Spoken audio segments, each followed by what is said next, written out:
I've pre-cut out 2 pieces of clay to make a clay cylinder with. I have a long rectangle and a small circle.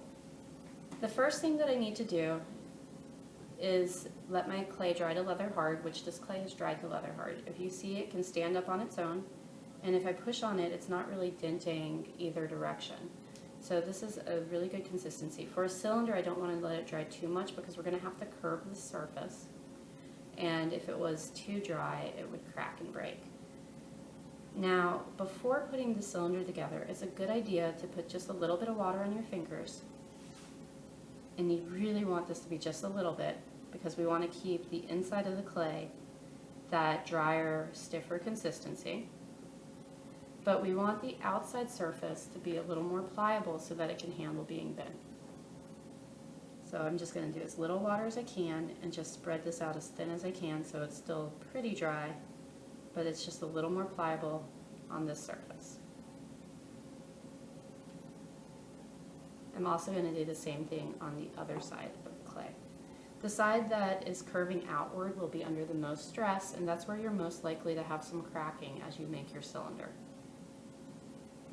So you need to watch that very carefully. If you see any cracks starting to form, you will want to compress the clay immediately as it's forming so that it doesn't become a large crack that will become difficult or even impossible to fix, so that you don't have to start your process over again from scratch. So these pattern pieces should fit exactly with this being wrapped around the outside, but if you didn't cut your piece exactly 1/4 of an inch thick, it might not work out exactly, and there's ways we can fix it. So let's check if this one worked out. So I'm going to bend it very slowly, and again, I'm really going to watch, I'll check the outside and the inside, but the outside especially is likely to crack because I already put some water on the surface to make it more pliable. It might not, but as I bend this around, I'm just going to look for any cracks that might be forming, and if I see them, I'm going to rub them out right away.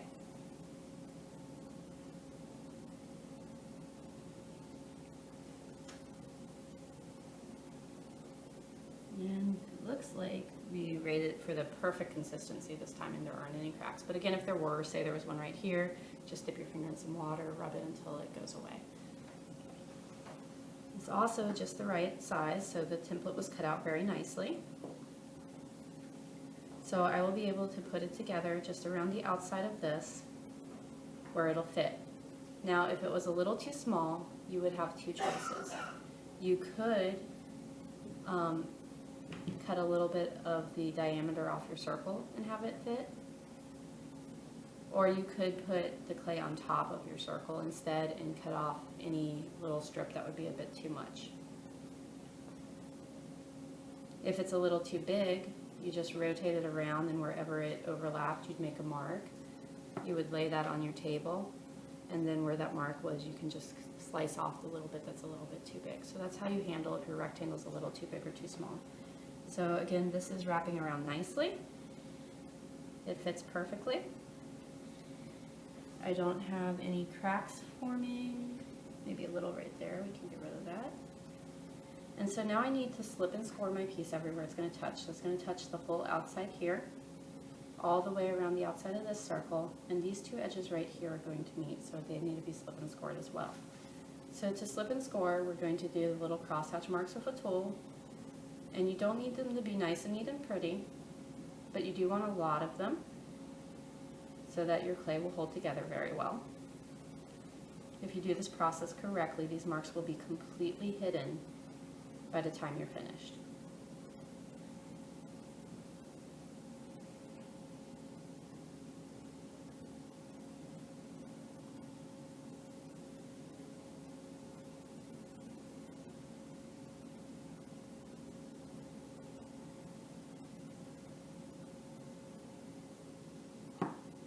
I'm also cross-hatching the edges where they're going to meet.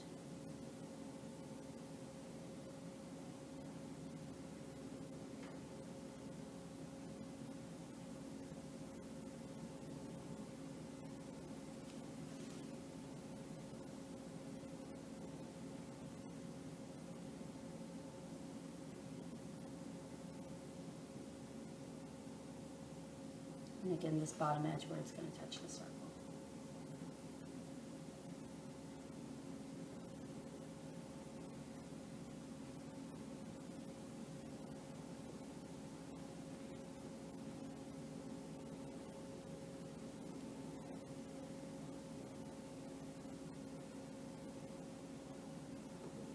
now that I have all my cross marks in place, I'm ready to go ahead and apply my slip. With the cylinder, there's a lot of surface area that needs slip, and it all needs to be put together at about the same time. With our cubes or rectangular prisms, we're able to do one seam at a time, so it's not as crucial to work very quickly. But if your slip dries out, you'll have to score and re-slip the entire thing. So you need to work quick to put your cylinder together.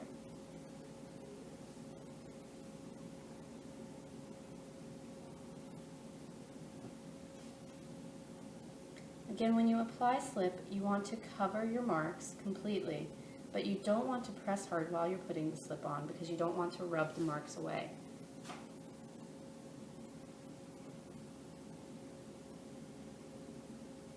It's better to have a little too much slip than not enough. You can always wipe some of the slip away if there's a little too much, but if there's not enough, it won't form that bridge and that mechanical bond between the two pieces that are being slip and scored.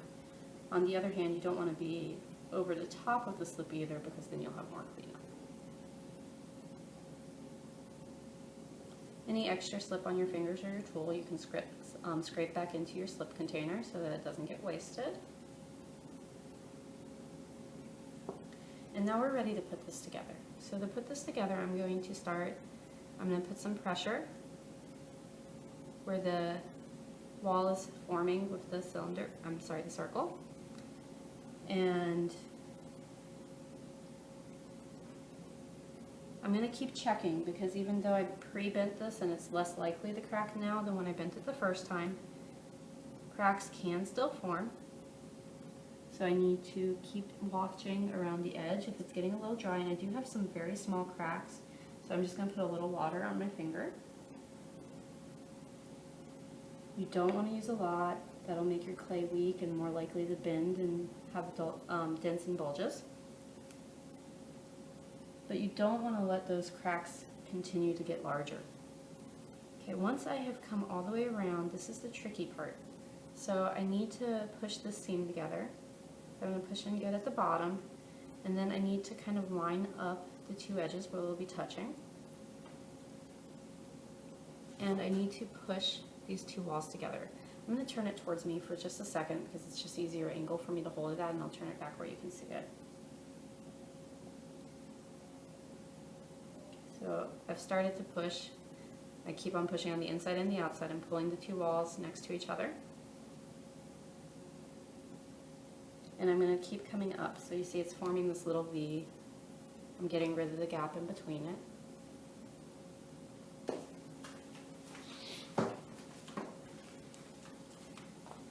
So I'm going to keep pushing that seam together.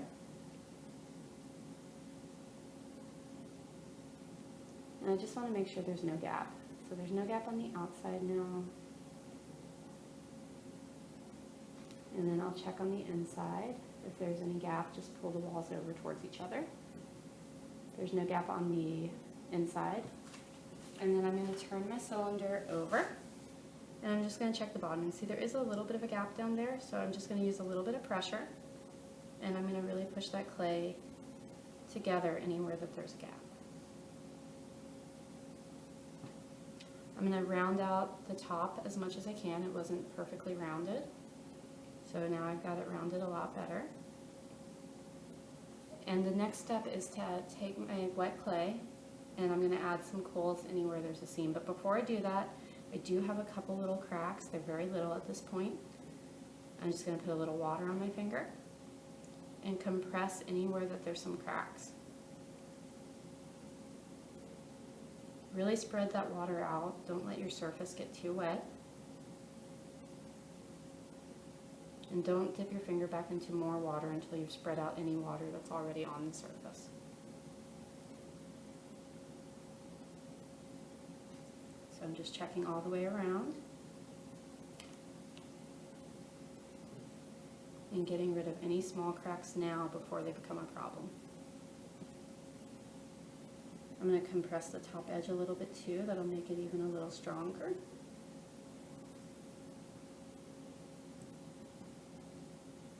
And squaring it off as well.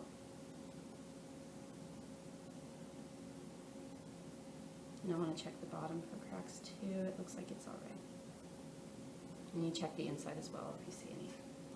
So I'm going to take a little bit of wet clay to make my coals. It's very important that it's wet. If it's too dry, it'll be hard to work with, and it might cause you to accidentally dent your clay or misform it. So I roll the clay in between my hands to get a thin little rope, a coal of clay.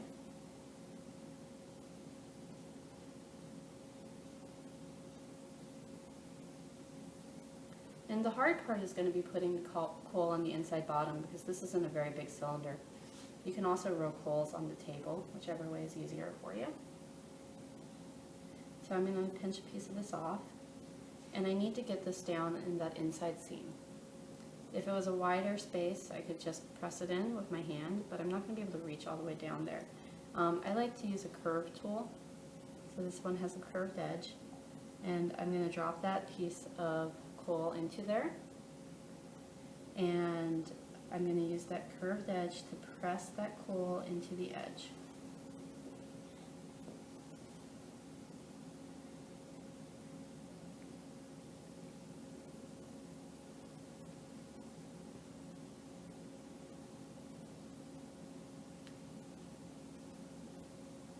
It's a little bit short of getting all the way around, and just take a teeny bit more.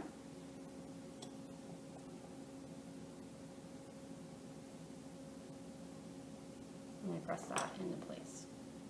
I also need a coal where the seam is, on the inside and the outside, and where the seam is on the bottom.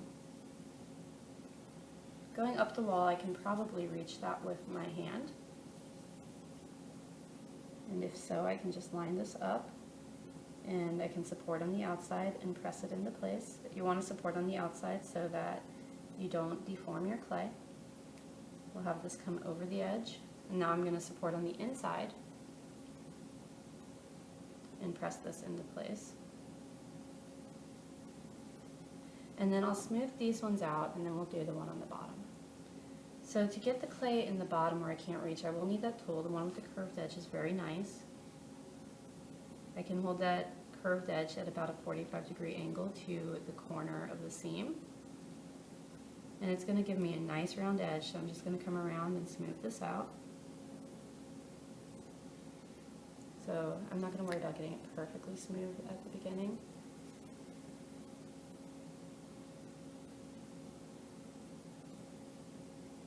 I've got it most of the way smooth, and I'm going to take any extra clay that was on the tool, move that aside to my scrap pile. I can smooth it a little bit more right now. The clay is still decently wet, so after I get it fairly smooth, I might let it dry a little bit more, and then I can just repeat this process when the clay is a little drier, and I'll be able to get it even a little bit smoother than it is right now.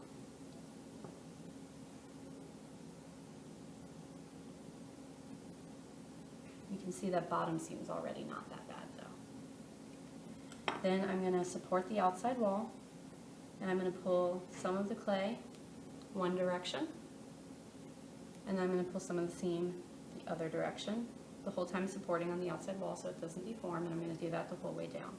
If you're having trouble reaching in with your hand, you can use a tool. You would want to find one that has a nice flat edge, the straight edge that you could go down and pull both directions.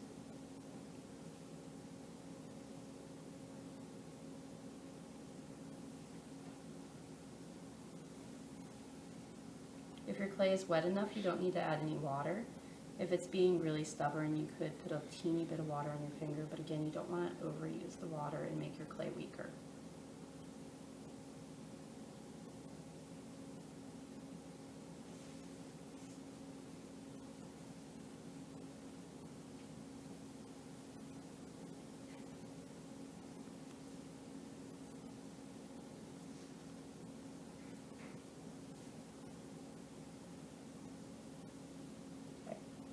So I've got it fairly smoothed out. My clay is still wet enough that every time I touch it, it makes a little mark. I can let it dry just a few minutes, and then I can go back in there later and smooth that a little bit more. For the outside seam, I just want to support from the inside. Pull some of the clay one direction, some of the clay the other direction.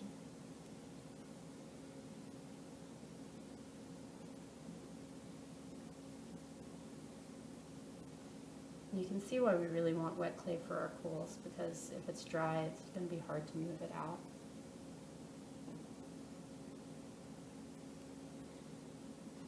It also wouldn't attach as well if it was too dry.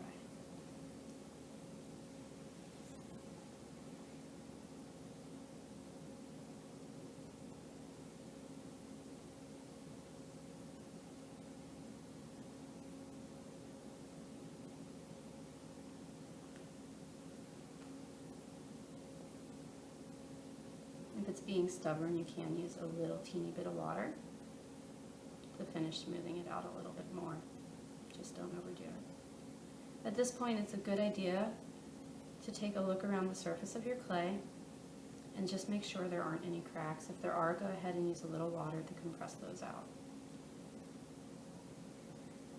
That's something you want to do periodically as you work throughout the entire process. Small cracks are easy to fix, but if they're not handled immediately, they can become a larger problem. Again, I'm going to check the top, make sure it didn't get disformed, and I'll go ahead and round it out a little bit better. And then the last thing I need to do to finish the process of making the cylinder is add a little bit more coal where the seam is down here. I had a little bit left that I had already made, and I need to make a little bit more. So I'll take some more wet clay, make another small rope.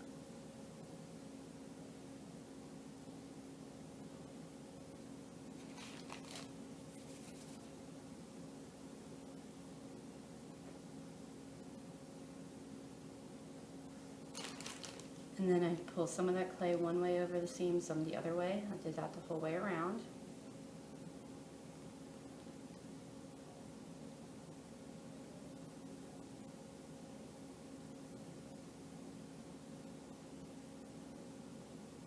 And once I've spread it both directions, I'm going to smooth it out. It feels like the bottom is getting pressed in a little bit, so I might every now and then just come back from the other direction and push it back flat as I work, since it's hard to support the inside, since it's deep inside.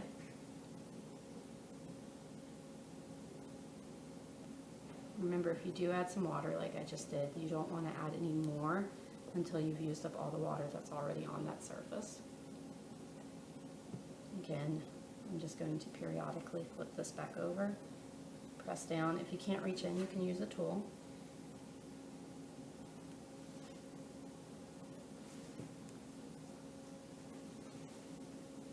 Sometimes tools are better for moving your clay anyway, so I might be able to get a little smoother, a little faster with this tool.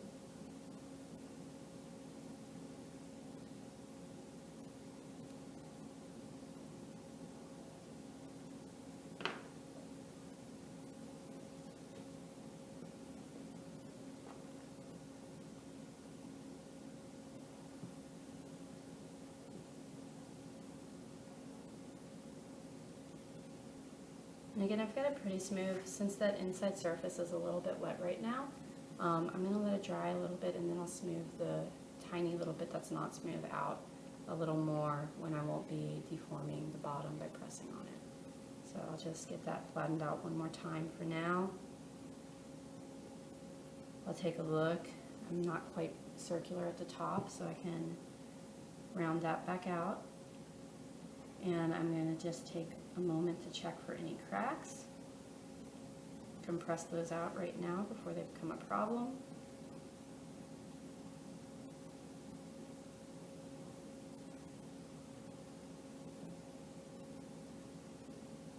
And again, in a few minutes, just 5 or 10 minutes, I would be able to smooth out the last little bit. And I'm ready to start decorating the surface of my clay. I can raise up areas, carve in textures, cut out pieces so that there's a hole through it. Whatever I want to do to my cylinder, it's ready for it. I would suggest raising up areas first, then cutting out anything, and then carving your texture.